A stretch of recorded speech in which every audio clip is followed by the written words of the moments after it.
Film की शुरुआत होती है और हम एक छोटी लड़की को देखते हैं जिसका नाम फ्यूरियोसा होता है। वो अपनी फ्रेंड के साथ जंगल में आई होती है जो कि उनके इलाके से कुछ दूर होता है, जहां वो अपनी फ्रेंड के साथ कुछ फ्रूट्स को पेड़ से निकाल रही होती है।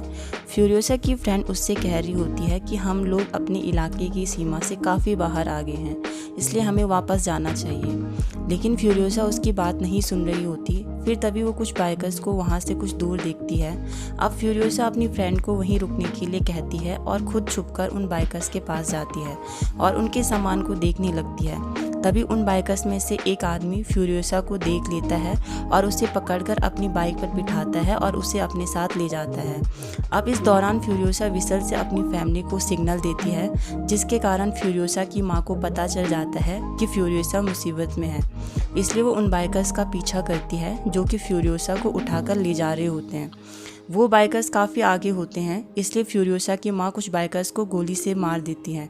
लेकिन वो सबको नहीं मार पाती क्योंकि जिनके पास फ्यूरियोसा होती है वो काफ़ी आगे निकल जाते हैं। अब क्योंकि फ्यूरियोसा काफ़ी होशियार और ब्रेव होती है, इसलिए जब उसे बाइक पर ले जाया जा रहा होता है तो उस दौरान वो उस बाइक के पेट्रोल सप्लाई वाले पाइप को अपने तीर से काट लेती है, जिस वजह से बाइक कुछ दूर जाकर पेट्रोल ख़त्म होने की वजह से रुक जाती है।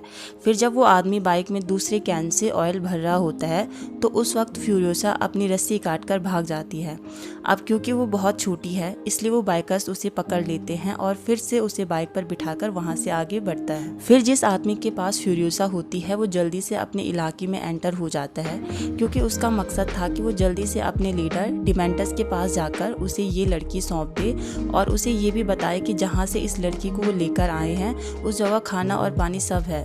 फ्यूरियोसा भी इस बात को समझ चुकी थी। अब इन लोगों को उस जगह का पता न चल पाए, इसलिए वो जब बाइक पर होती है तो बाइक में मौजूद चेन को वो चुपचाप उस आदमी के गले से फंसा देती है। अब क्योंकि बाइक चल रही होती है, जिस वजह से वो चेन बाइक के व्हील में फंस जाती है और फिर वो चेन उस आदमी के गले में फंसकर उसके गले को काफ़ी काट देती है। जिसके बाद डिमेंटस के बाकी लोग फ्यूरियोसा को डिमेंटस के पास लेकर जाते हैं। अब डिमेंटस जब उस लड़की से ये पूछता है कि वो कहाँ से आई है तो वो लड़की कुछ नहीं बताती। इसके बाद डिमेंटस अपने उसी आदमी से पूछता है जिसके गले पर कट लग गया था। अब क्योंकि उस आदमी का गला काफ़ी कट गया था, इसलिए वो डिमेंटस को कुछ नहीं बता पाता और उसकी मौत हो जाती है। अब डिमेंटस समझ चुका था कि वो लड़की कहाँ से आई है ये सिर्फ वही बता सकती है, इसलिए वो फ्यूरियोसा से कहता है कि वो उसे कल उसके घर छोड़ देगा, इसलिए वो तब तक यहाँ रहकर आराम करे। डिमेंटस ऐसा इसलिए कर रहा था ताकि वो जब फ्यूरियोसा को उसके घर छोड़ने जाए तो उसे उस जगह का पता चल जाए जहाँ से वो आई है और फिर वो उस जगह पर हमला कर सके, वहाँ के लोगों को अपना गुलाम बना ले और उस जगह पर अपना राज कायम कर सके। अब डिमेंटस के लिए उस जगह को खोजना इसलिए भी ज़रूरी है क्योंकि वहाँ पर खाना और पानी की कोई कमी नहीं थी। अब डिमेंटस अपने आदमियों से फ्यूरियोसा को दूसरी टेंट में ले जाकर उसका ख्याल रखने के लिए कहता है।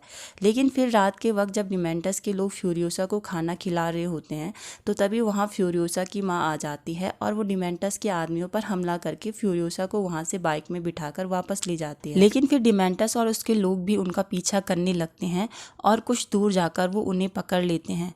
जिसके बाद डिमेंटस फ्यूरियोसा की माँ से पूछता है कि वो कहाँ से आए हैं, लेकिन फ्यूरियोसा की माँ डिमेंटस को कुछ नहीं बताती, जिससे डिमेंटस को काफ़ी गुस्सा आ जाता है और फिर वो फ्यूरियोसा की माँ को फ्यूरियोसा की आंखों के सामने जिंदा जला देता है और फिर वो फ्यूरियोसा को अपने साथ रख लेता है और अपने आदमियों के साथ वहाँ से चले जाता है। फिर जब वो कुछ दूर जाता है तो उसे एक गंजा आदमी दिखता है जो कि इमोर्टन जो का सोल्जर होता है।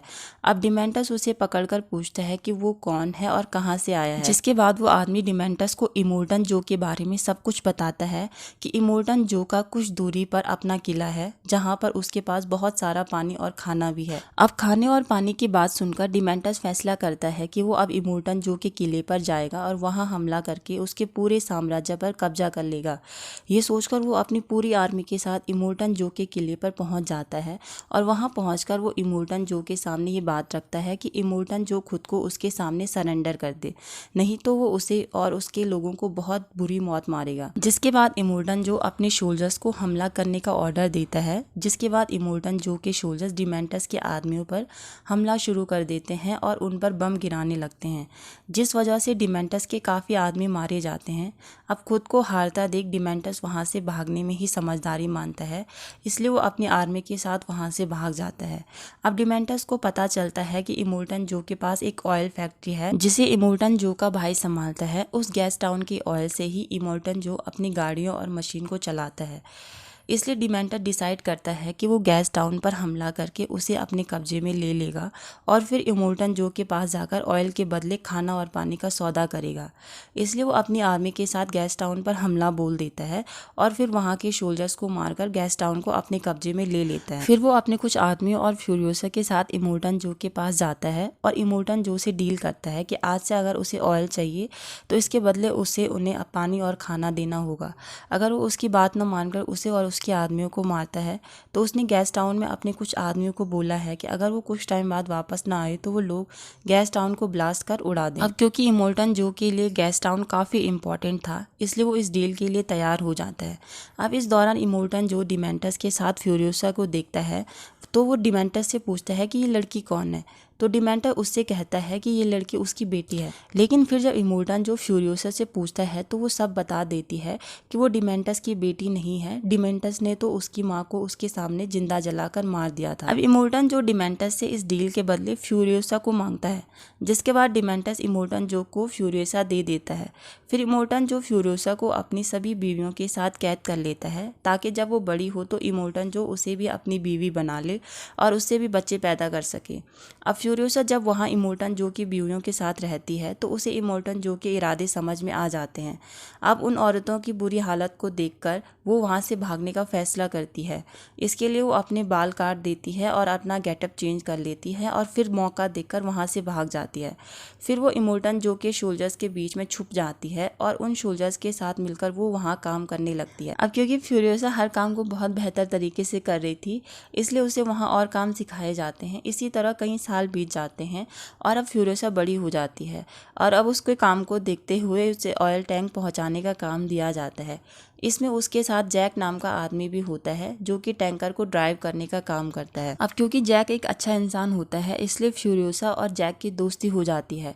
अब इनका काम ऑयल टैंकर से खाने और पानी की चीज़ें गैस टाउन लेकर जाना होता था और वहाँ से उसके बदले ऑयल भरकर वापस किले में लेकर आना होता था। अब एक बार जब जैक और फ्यूरियोसा कुछ सोल्जर्स के साथ टैंकर लेकर गैस टाउन गए होते हैं तो वहाँ पर डिमेंटस उन्हें ऑयल नहीं देता और फिर वो और उसके आदमी जैक और फ्यूरियोसा के साथ टैंकर पर हमला कर देते हैं और इनके काफ़ी सारे सोल्जर्स को मार देते हैं। लेकिन लकीली इसमें फ्यूरियोसा और जैक बच जाते हैं और फिर ये दोनों मिलकर अकेले ही डिमेंटस के काफ़ी लोगों को मार देते हैं और डिमेंटस का काफ़ी नुकसान भी कर देते हैं। क्योंकि डिमेंटस की आर्मी काफ़ी बड़ी थी इसलिए फ्यूरियोसा और जैक को वहाँ से भागना पड़ता है। लेकिन डिमेंटस अपने काफ़ी सारे आदमियों के साथ दोनों का पीछा करता है और फिर उन्हें पकड़ लेता है। फिर उसके आदमी जैक को बाइक के पीछे बांधकर उसे घसीटते हैं और फ्यूरियोसा का एक हाथ पेड़ से बांधकर उसे लटका देते हैं। अब बाइक के पीछे लगातार घसीटने से जैक की मौत हो जाती है। डिमेंटस जब फ्यूरियोसा को देखता है तो पेड़ से बंधा उसका सिर्फ एक हाथ होता है क्योंकि वो अपना हाथ काटकर वहां से भाग गई थी। फ्यूरियोसा एक हाथ से ही बाइक चलाकर किले में पहुंच जाती है और फिर वो डिमेंटस की प्लान के बारे में इमोर्टन जो को बताती है। अब फ्यूरियोसा की बात सुनने के बाद इमोर्टन जो को पता चल जाता है कि डिमेंटस फिर से उसके किले पर हमला करके अपना कब्जा करना चाहता है, इसलिए वो उसे मारने के लिए अपने काफ़ी सारे लोगों के साथ निकल जाता है। अब इसी दौरान फ्यूरियोसा अपने कटे हाथ पर एक आर्टिफिशियल रोबोटिक हैंड लगा देती है और फिर वो हर काम को करने के लिए तैयार हो जाती है। अब डिमेंटस किले पर हमला करने आ जाता है, जिसके बाद डिमेंटस और इमोर्टन जो के सोल्जर्स के बीच जंग होती है और इस जंग में डिमेंटस की आर्मी हार जाती है। ये देखकर डिमेंटस अपने 4 आदमियों के साथ वहां से बाइक पर भाग जाता है। लेकिन फ्यूरियोसा एक कार से उनका पीछा करती है और पीछा करने के दौरान वो डिमेंटस के चारों लोग को मार देती है और फिर वो डिमेंटस को भी पकड़कर उसे बहुत मारती है। डिमेंटस उससे पूछता है कि वो कौन है और उसकी जान के पीछे क्यों पड़ी है, जिस पर फ्यूरियोसा बताती है कि वो उससे इतनी नफरत इसलिए करती है क्योंकि उसने उसकी माँ को मारा था और उससे उसका बचपन छीना था। ये सुनकर डिमेंटस को याद आ जाता है कि ये वही छोटी लड़की है जिसे उसने बहुत पहले पकड़ा था। इसके बाद के सीन में हम देखते हैं कि फ्यूरियोसा ने डिमेंटस को मारा नहीं होता, बल्कि उसने उसके आधे शरीर को जमीन में दफनाकर उसके ऊपर पेड़ उगा दिया था, जिस वजह से डिमेंटस तड़प तड़प कर मर रहा होता है और यहीं पर ये फिल्म ख़त्म हो जाती है। तो दोस्तों, अगर आप लोगों को आज की वीडियो पसंद आई हो तो वीडियो को लाइक करें, शेयर करें और चैनल को सब्सक्राइब करना ना भूलें। Thanks for watching.